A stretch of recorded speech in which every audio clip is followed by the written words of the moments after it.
The evening air was crisp, carrying the faint scent of rain-soaked pavement as I made my way toward the restaurant. My mind buzzed with the usual mixture of anticipation and exhaustion, a tug-of-war between the lingering stress of the day and the comforting thought of seeing her. The city lights flickered against the windows of passing cars, casting distorted reflections that danced like restless spirits across the wet sidewalks. Pushing open the restaurant door, I was greeted by the warm glow of amber lighting and the gentle murmur of conversation. The soft clinking of glasses and low hum of background music created an atmosphere both intimate and lively. I scanned the room briefly, feeling a small surge of relief when I spotted our reserved table tucked neatly in a quiet corner. The place smelled of freshly baked bread and the rich aroma of spices, a sensory promise of the evening ahead. I pulled out the chair opposite mine and sank into its comfortable embrace. The polish would cool against my palms. My fingers drummed lightly on the table, a nervous rhythm I didn't quite notice until a sudden, fleeting feeling of unease prickled the back of my neck.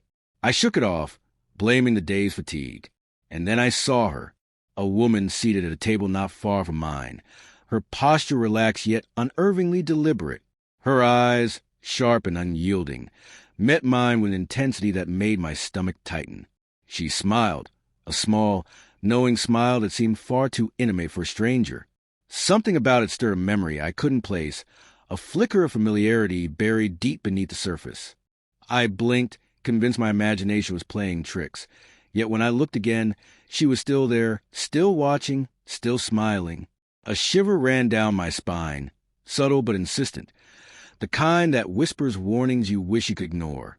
I told myself it was nothing, just a coincidence. Yet, as I shifted in my seat, tried to focus on the upcoming dinner and the comfort of my wife's company, a single question lingered, unrelenting. Why did that smile feel like it belonged to someone who knew me far too well? I tried to refocus on the soft clatter of cutlery and the quiet chatter around me, but the presence of that woman lingered like a shadow at the edge of my vision. Something the way she sat, upright, composed, yet casually confident, kept pulling my attention back to her. I told myself it was impossible. I had never seen her before, and yet there was an odd, nagging sense that I had.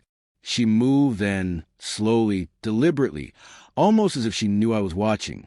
She picked up a glass of water, raised it to her lips, and sipped with an elegance that felt rehearsed, almost performative. But it was the way her eyes never left mine that sent a shiver crawling down my spine.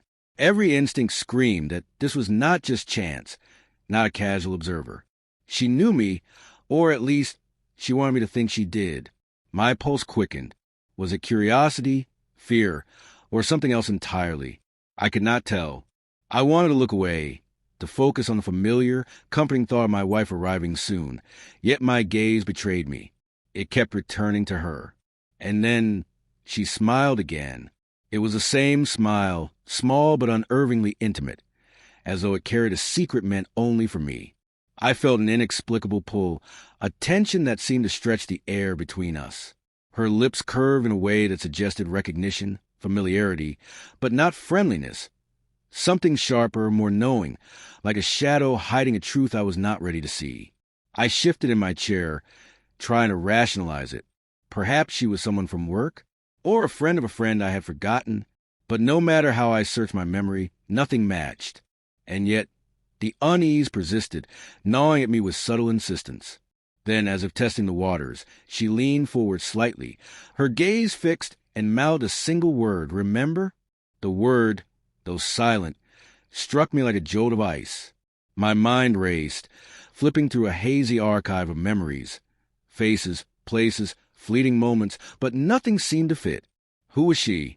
And why did every instinct in my body scream that this encounter was far from ordinary? I wanted to stand, to speak, to demand an explanation, but my legs refused to cooperate, frozen under the weight of unease. All I could do was sit, watch, and wonder if my life was about to take a turn I could not anticipate. The restaurant around me continued its gentle hum of normalcy, oblivious to the quiet storm brewing at my table. And still, she smiled. I tried to shake off the unease, forcing myself to focus on the table, on the faintly carved initials in the wooden surface, on anything that would ground me. But before I could fully collect my thoughts, she stood and began walking toward my table. Each step was measured, deliberate, almost purposeful, and with every inch she closed the distance, the strange familiarity in her gaze tightened around me like a vice. "Hello," she said, her voice soft but firm, carrying an unexpected intimacy that made my stomach tighten. "May I join you?" I hesitated. Part of me screamed that I should refuse, that this was impossible, and that my imagination was simply playing cruel tricks. Yet something in her presence, the way her eyes seemed to know mine, the subtle curve of her lips that hinted at shared memory, made refusal feel awkward, almost wrong. Sure, I managed, my voice quieter than I intended. She sat without waiting for an invitation, her movements fluid and confident, her eyes never leaving mine. For a moment, the air between us was taut, filled with unspoken questions and an almost electric tension. "I don't mean to startle you," she said, leaning slightly closer, her tone conversational, almost conspiratorial. "But I know you. I've known you for a long time." The words hit me like a sudden gust of cold wind. My mind whirled, scrambling for answers. I don't understand," I stammered, my throat dry. "Do I know you?"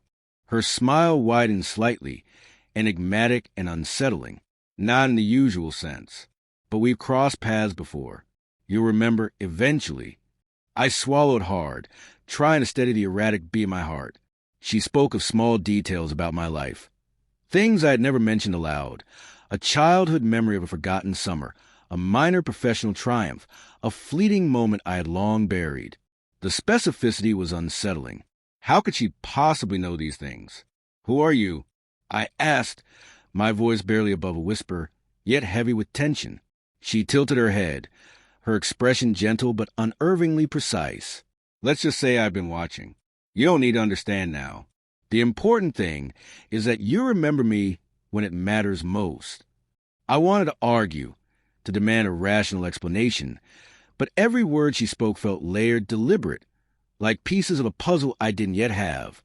Her calm, measured presence made my mind race faster, pulling me into a state of dizzying uncertainty. I looked around the restaurant for some anchor in normalcy, something familiar, but everything seemed distant, muted, as if the world itself had paused to observe this strange, disquieting encounter. The soft laughter of other diners, the clatter of silverware, the faint notes of music. It all felt like a distant echo, while this woman, this stranger, commanded the full force of my attention. And then, as if sensing my turmoil, she leaned in slightly, lowering her voice. "You'll see soon enough," she whispered, almost conspiratorially. "It's closer than you think." Her words were a promise, or perhaps a warning. I wanted to ask more, to demand answers, yet an instinct I could not name held me silent, trapped in a liminal space between curiosity and fear. She finally straightened, her smile lingering, faint but impossibly knowing. Without another word, she rose and returned to her table, leaving me staring after her, my pulse still racing and my mind spinning with questions I could not yet begin to answer. I sat back in my chair, my hands clutching the edge of the table, as if it could anchor me to reality. The stranger's smile, the almost intimate familiarity, refused to fade from my mind. It pressed against the edges of my consciousness, demanding recognition, demanding memory. And then it came, a flicker, small and fragmented, like shards of glass in the back of my mind. I was 12. Summer, hot and sticky, with the smell of freshly cut grass clinging to my clothes. A neighborhood fair was in full swing. Children running in circles, the sweet scent of cotton candy mixing with the tang of metal from the rides. I remembered standing near the carousel, trying to summon the courage to speak to someone who had smiled at me earlier but vanished before I could. The face was blurry at first, hazy in the recesses of memory, yet something about her eyes, the same sharp intensity, the same slight, knowing curve of her lips, made the hair on my arm stand on end. Could it be her? Was this stranger at the restaurant someone I had encountered years ago, long enough ago that the mind had tucked it into an obscure corner, deeming it unimportant? The memory deepened, strange and disjointed. A small notebook lying forgotten on a park bench, a message scrawled in a childish, almost trembling hand. You'll remember me when the time comes. I shook my head, incredulous. It couldn't be real, or could it? The words echoed eerily, carrying a weight I had not understood as a child but now felt pressing down on me. Another image surfaced, me, older, maybe 16, walking home from school when a stranger called my name. I had stopped, heart racing, but the figure had vanished into the shadows before I could see clearly. A fleeting encounter, too brief to make sense of, but now, decades later, it was as if the universe had been storing these fragments, waiting for this moment, for her to appear again. I blinked rapidly, trying to clear the haze. Was it possible I had been wrong all these years? That someone had been observing, guiding, or warning me without my knowledge? And why now, at this restaurant, on this ordinary evening, did it all surface at once? My pulse quickened as I glanced back toward the stranger's table. She had not moved since returning to her seat, yet the memory had shifted everything. The ordinary restaurant, the soft clatter of dishes, the gentle murmur conversation, it all felt like a stage set for something far larger, something I could not yet comprehend. A cold knot of unease settled in my stomach. The question that had lingered in the back of my mind since she appeared now demanded an answer. Who was she, really? And why did every fragment of memory scream that I should already know her? The soft murmur of the restaurant was suddenly pierced by the familiar sound of her voice. My wife had arrived. Relief washed over me in a warm, brief wave. Normalcy was returning, I thought. She approached the table with that effortless grace I had always admired, her smile bright, completely unaware of the undercurrent of tension that had taken root in my mind. "Hey, love," she said, sliding into the chair opposite me. "Sorry I'm late. Traffic was a nightmare." Her warmth, her familiarity, should have grounded me, but only made the presence of the stranger across the room more pronounced. I forced a smile, nodding as I pulled out my chair slightly to greet her properly. "No problem," I said, though my voice felt distant, disconnected. My eyes kept flicking to the woman who had captured my attention earlier. She remained seated, calm, watching, not casually, not like an observer of ordinary life, but with deliberate intensity that set my nerves on edge. The waitress arrived with menus, and we exchanged polite greetings, but I could barely focus on the words on the page. Every detail. The way my wife laughed softly at something trivial, the tilt of her head, the way her hair fell across her shoulder, was blurred by the storm of unease building in me. The stranger's eyes seemed to follow every movement I made, and her smile, still faint but unmistakably knowing, was directed squarely at me. I tried to engage in conversation with my wife, but my mind kept drifting, replaying the fragments of memory that had surfaced earlier.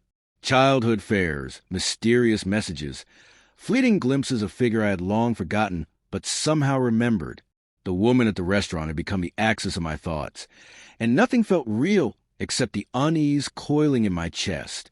At one point, my wife leaned in, concern creasing her brow. "Are you okay? You seem distracted." I swallowed hard, forcing a nod. "I'm fine," I lied, not wanting to shatter the fragile normalcy she had brought.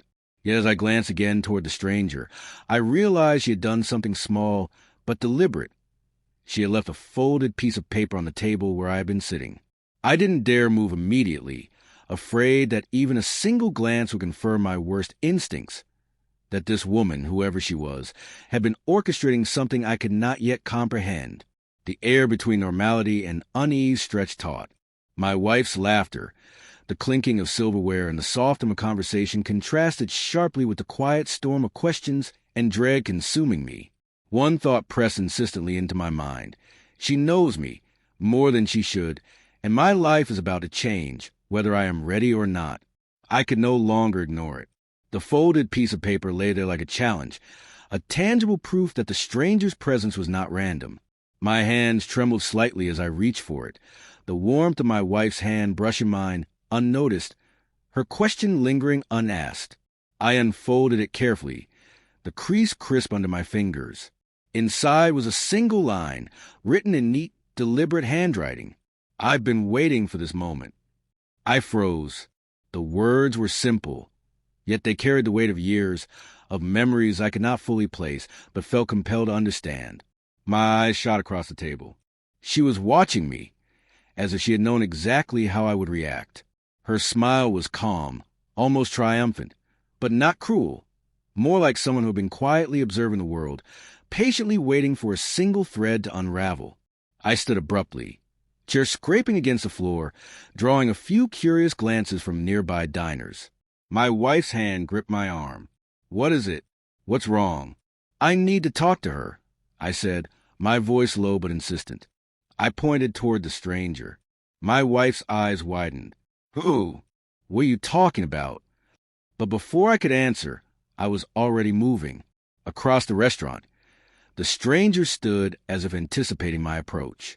Her gaze met mine, steady and unflinching. There was an odd serenity in the way she held herself, a confidence that unnerved me. "I don't understand," I said, stopping a mere few feet from her. "Who are you? Why do you know me?" She tilted her head, the faint smile lingering. "I've always been part of your story, even when you couldn't see me. You've forgotten, but I never have." A shiver ran through me. I had no idea what she meant, yet every instinct told me. She was telling the truth. I don't remember. How could I? "Memory is tricky," she said softly. "Sometimes we hide what we cannot face. I was there when you needed guidance, when you didn't even know it. I've been waiting until the moment you could finally see me, until you were ready." I stared at her, trying to piece together the fragments of memory, the flashes from childhood, the strange familiarity I had felt for years. My pulse thumped erratically. "Waiting for what?" "To remind you," she whispered. "To remind you who you really are, what you've buried, and what you've ignored." Her eyes softened slightly, and yet the intensity remained. "I am not here to harm you, but to awaken you. You will remember soon enough." My mind reeled. The stranger, the mysterious, unnerving presence, was not a threat, nor an enemy. She was something else entirely. A guardian of memory, a keeper of truths long forgotten. The unease coiled in my chest, the suspense, the dread, all of it now mingled with an inexplicable curiosity. I glanced back at my wife, who watched me with a mixture of concern and confusion. For a moment, the ordinary world and this extraordinary encounter collided in stark contrast, leaving me suspended between fear, wonder, and anticipation. The stranger took a deliberate step back, her smile lingering, a promise unspoken yet heavy in the air. Then, almost imperceptibly, she turned and walked away, blending into the gentle hum of the restaurant, as though she had never been there. I stood frozen, the folded paper still trembling in my hand, realizing that my life had irrevocably shifted in the span of a single, unnerving evening. I sank back into my chair, the folded paper still clutched in my hand, its words burning like a quiet reminder of everything I had just experienced. The stranger had disappeared as silently as she had appeared, leaving no trace beyond that cryptic message and the lingering tension in my chest. The restaurant hummed around me, the familiar sounds of conversation and clinking glasses now oddly alien, as if I were seeing the world through a different lens, one tinged with uncertainty and questions that refused to settle. My wife reached across the table, her hand finding mine again, warm and grounding. "Are you all right?" she asked gently, concern softening her brow. I forced a small smile, knowing I could not reveal the truth without shattering the fragile normalcy of the evening. "I'm fine," I said, though the words sounded hollow even to my own ears. "Just thinking." I glanced around the restaurant, half expecting the stranger to reappear, her knowing eyes still fixed on me. But there was no sign of her, only the ordinary patrons moving through the evening with quiet contentment. And yet, the memory of her presence remained, a shadow lingering at the edge of my awareness. I unfolded the paper again, staring at the words as if they held the key to some hidden door within my mind. I've been waiting for this moment. What did it mean? Waiting for what? And why me? The questions tumbled endlessly in my mind, each one heavier than the last. For a brief moment, I considered that she might have been a figment of my imagination, a manifestation of memories long buried, or perhaps a warning from some corner of my subconscious. But the clarity of her knowledge, the precise familiarity, left no room for doubt. She had been real, and she had known me in ways that I was only beginning to comprehend. I looked at my wife again, her smile warm and unassuming, the embodiment of comfort and ordinary life, and I realized that, despite the unsettling encounter, the evening had brought a strange sense of clarity. Life would continue, mundane, beautiful, and complicated, but I would never forget the stranger, her enigmatic presence, or the quiet truth she had brought to the surface. As we ordered our meals and began to talk about the day's events, I felt the tension slowly ease, though it never fully vanished. There was a lingering awareness, a quiet anticipation that something larger waited, hidden just beyond perception. And somewhere deep in the recesses of my mind, I understood that the stranger's smile, unnervingly familiar, had marked the beginning of a journey I was only just beginning to remember. The evening stretched on, ordinary in appearance, extraordinary in significance. Outside, the city lights twinkled like distant stars, and I realized that some mysteries were not meant to be solved immediately. They were meant to be carried quietly, like a shadow that walks beside you, shaping the steps you take, unseen but always present. And I, for better or worse, would carry hers.